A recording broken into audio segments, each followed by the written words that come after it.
Je suis allé espionner le futur adversaire du Barça en Ligue des Champions et j'ai été rassuré.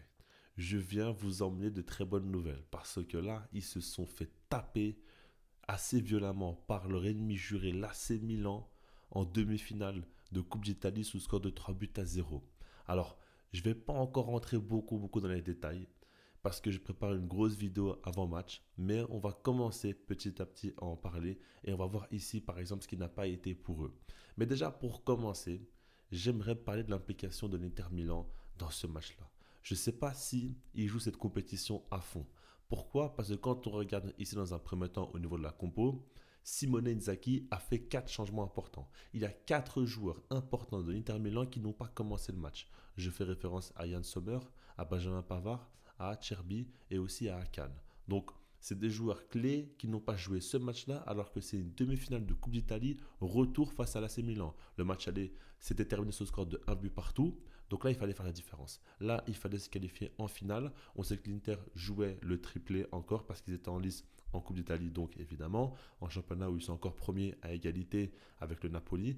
Et en Ligue des Champions où ils vont jouer face au Barça. Donc il y avait une perspective très positive en se disant que potentiellement, ils pourraient jouer le triplé cette saison. Et malgré ça, Simone Inzaghi a fait des changements forts. Je ne sais pas si c'est dans l'idée de se dire que ce n'est pas le plus important et qu'ils peuvent se passer d'une Coupe d'Italie, ou peut-être qu'il a simplement dénigré l'AC Milan en pensant qu'ils sont accessibles et qu'il peut les battre même sans l'équipe type. Je ne connais pas assez le personnage, le coach et même la situation de l'Inter cette saison pour dire cela, mais c'est une question réellement que je me pose.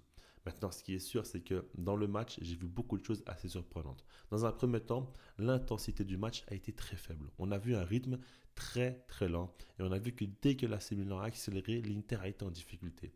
Et là, je me suis dit, si c'est le Barça, c'est autre chose. Parce que l'AC Milan, franchement, ils ont fait un bon match. Ça a été bon. Mais leur match s'est lancé à partir du premier but de Luka Jovic. Parce que là, ouais, ils sont en confiance et là, ils vont beaucoup s'attaquer. Mais avant ça, ils attaquaient quand même très peu, il y avait très peu de situations, le premier but tombe un peu de nulle part et c'est là que ça s'est vraiment commencé. Mais je me dis, si le Barça commence avec une forte intensité dès le début, ça peut être autre chose. Attention à l'Inter Milan, franchement attention parce que là, c'est pas normal qu'ils arrivent aussi peu à gérer les attaques de la C Milan en face. Et puis quand tu regardes en soi, le premier but est tombé alors que c'était assez équilibré et je pense que Mike Maignan aussi a sauvé un petit peu l'AC Milan au départ parce qu'il a fait de gros arrêts sur sa ligne. Je ne sais pas si Tech pourra faire ce type d'arrêt-là. Vraiment, il fait un gros match lui aussi, très serein à la relance aussi, il est propre. Vraiment très bon match de sa part. Et donc Luka Jovic met un but, un second but, mais entre les deux premiers buts, il y a déjà quand même beaucoup d'actions dangereuses et le troisième but aussi va arriver en toute fin de match. Mais ce que j'aimerais dire surtout ici, c'est qu'on a vu que l'AC Milan n'a pas pressé l'Inter Milan. Ils n'ont pas voulu les presser, bloquer les relances, alors qu'on sait que le Barça le fera. Donc, ce ne sera pas comme ça que le Barça va jouer. Déjà, à ce niveau-là, on peut en être sûr et certain. Maintenant, une fois qu'ils n'avaient pas le ballon, ils ont défendu en étant assez regroupés, mais ils allaient se projeter en contre-attaque. On a vu par exemple Théo Hernandez partir de sa défense, partir très loin et faire très mal. Ça me dérange un peu parce que je me dis que Baldé aussi pourrait le faire avec le Barça, mais malheureusement, il est blessé. On ne sait pas s'il sera apte tout de suite pour le match aller. En tout cas, il ne sera jamais à 100% en plein rythme. Donc ça, c'est un petit problème. Je pense que Baldé aussi aurait pu faire très mal dans ce même registre-là. Ensuite, on a vu des projections à chaque fois et beaucoup de joueurs de l'AC Milan qui étaient présents dans la surface, qui se projetaient pour marquer des buts. Ce qui est intéressant, c'est qu'une fois que l'Inter Milan perdait le ballon, des fois il y avait de gros espaces dans le dos du milieu de terrain. Quand le pressing était cassé aussi par l'AC Milan, tout de suite il y avait de gros espaces. Et je me dis encore une fois, si c'est le Barça, mais ils peuvent les tuer à ce niveau-là. Parce qu'on nous décrit souvent l'Inter Milan comme étant une équipe très forte défensivement, qui encaisse très peu de buts, etc. Au final, quand tu regardes les statistiques de buts encaissés en championnat, c'est l'équivalent au Barça. Ils ont à peu près encaissé le même nombre de buts, alors que le Barça prend des risques démesurés.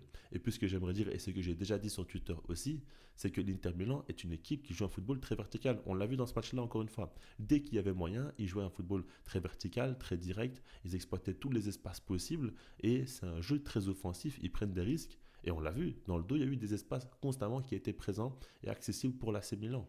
Donc il faut pas se tromper sur l'équipe qu'est l'Inter Milan de Simone Inzaghi. C'est une équipe qui n'est pas si solide que ça défensivement, mais qui est plutôt forte pour les sorties de balles, pour sortir de la pression adverse, et puis pour attaquer très vite avec un jeu en combinaison. Moi, je pense par exemple que le problème ici, c'est que Marcus Thuram n'était pas présent.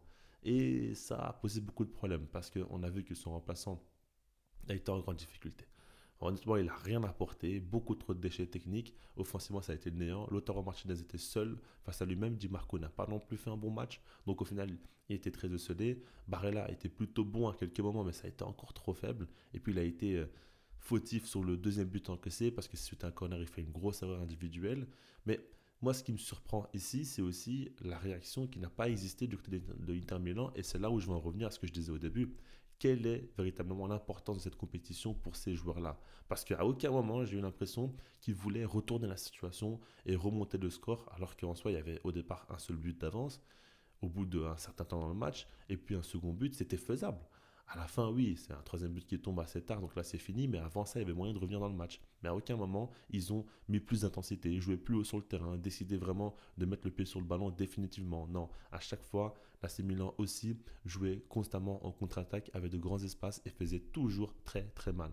Donc, on a vu que d'un point de vue psychologique, j'ai l'impression qu'ils ont baissé les bras assez rapidement et ça, ce n'est pas forcément normal. Donc l'AC Milan a fait très mal, ils ont fait un bon match, surtout en seconde période où j'ai trouvé vraiment qu'ils arrivaient constamment à faire mal, qu'ils étaient sereins défensivement. Ils ont concédé quelques situations évidemment, mais pas tant que ça. Honnêtement, l'Inter Milan a eu du mal à se créer de véritables occasions. C'est arrivé en première période, mais par la suite, ça a été de moins en moins le cas.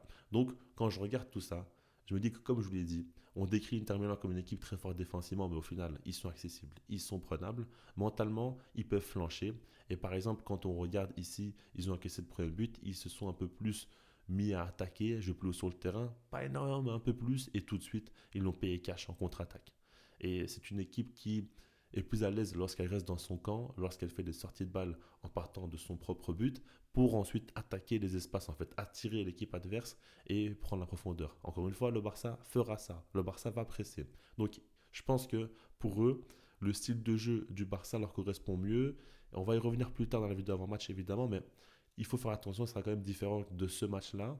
Et puis même, je pense que l'AC Milan, c'est un peu comme le Barça, dans le sens où on sait très bien que le Barça, même lorsque était en crise, ils arrivaient quand même à taper des fois le Real Madrid, à les humilier. Rappelez-vous, avec Xavi, lors de sa première saison, quand il venait à peine d'arriver, on bat le Real Madrid 4-0 chez eux au Bernabeu.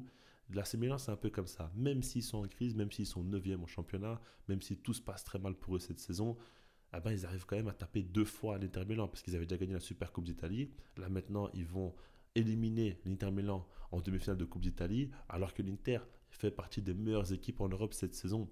Mais je pense qu'il y a un ascendant psychologique du côté de l'AC Milan et je pense qu'ils se donnent à 2000% quand ils jouent face à eux, alors que l'Inter, peut-être qu'ils les prennent un peu trop de haut. Ça peut jouer aussi, mais en tout cas, dans tout ce qu'on peut dire, ce que j'aimerais retenir, c'est que là, tu perds 3-0. Face à l'AC Milan, tu te fais éliminer, tu te manges quand même un gros score à ce moment-là. Ça peut faire perdre de la confiance aux joueurs. Et je pense que cette défaite-là va avoir des conséquences. Le match va arriver très vite. Ils vont jouer encore dès ce dimanche avant le Barça, mais ensuite ils vont se déplacer face à une équipe qui est encore beaucoup plus forte offensivement. Je pense que ça va les faire un petit peu peur. Alors évidemment, à Cherby, Pavard, lorsqu'ils seront là, à Cannes aussi, ça va changer pas mal de choses. Ce ne sera pas la même équipe, c'est sûr et certain. Mais je sais pas, moi je trouve que ce genre de défaite-là, ça fait mal. Tout comme pour le Barça, si jamais on se fait taper par le Real Madrid, là aussi, ça va être très difficile et ça va plus que jamais équilibrer les débats à ce moment-là. Mais je trouve que là, si le Barça gagne la finale face au Real Madrid, ils vont vraiment arriver avec une grosse confiance, surtout quand tu compares à celle de l'Inter Milan. Donc c'est encore plus important maintenant de gagner face au Real Madrid parce que là, tu auras un fort ascendant psychologique pour la demi-finale de Ligue des Champions face à l'Inter Milan. En tout cas, quand je regarde ça, honnêtement, je trouve que l'Inter m'a été en dessous de mes attentes. J'attends quand même de voir aussi le match face à l'AS Rome. Je le regarderai. Je ne sais pas si je ferai une vidéo débrief parce que ce sera juste avant le match. Donc face au Real Madrid en finale, ce sera dès ce samedi. Ah non, mais justement, ils l'ont mis à dimanche. C'est vrai. Je viens de me rappeler parce qu'ils l'ont reporté à dimanche. Donc peut-être que je ferai une vidéo débrief. Je ne sais pas trop. On verra bien d'ici là. En tout cas, préparez-vous dans tous les cas. Il y aura beaucoup de contenu qui va sortir. Et ce qui est sûr, c'est que là, le Barça vit très bien. Quand même, tu fais une remontada face au Celta Vigo, tu gagnes 1-0, mais bon, tu as fait un très bon match face à Mallorca. Tu vas arriver tranquillement lors du Classico et cette fois-ci, tu vois que l'Inter, eux, de leur côté, en soi, ils enchaînent deux défaites de suite. C'est vrai, en championnat aussi. Je crois qu'ils avaient joué contre Monza, je ne sais plus exactement contre quelle équipe, mais ils avaient perdu 1-0. Là, maintenant, ils perdent 3-0, ça fait deux défaites de suite. C'est pas une bonne dynamique du tout. Donc là, ils vont arriver avec leur équipe type face à l'AS Rome. avec un jour de repos en moins que le Barça, certainement, un match très important parce qu'ils sont à égalité avec Naples en termes de points. Donc j'attends de voir. En tout cas, eux, ils sont pas dans les meilleures conditions. Et on dit souvent que le Barça, ouais, ils sont pas dans la meilleure période de la saison. Bah, l'Inter, ils le sont vraiment pas. Ils sont certainement dans la pire période de leur saison. Donc voilà, je vous laisse là-dessus. Dites-moi vous ce que vous avez dans les commentaires. Et puis sinon, moi, je vous dis peace.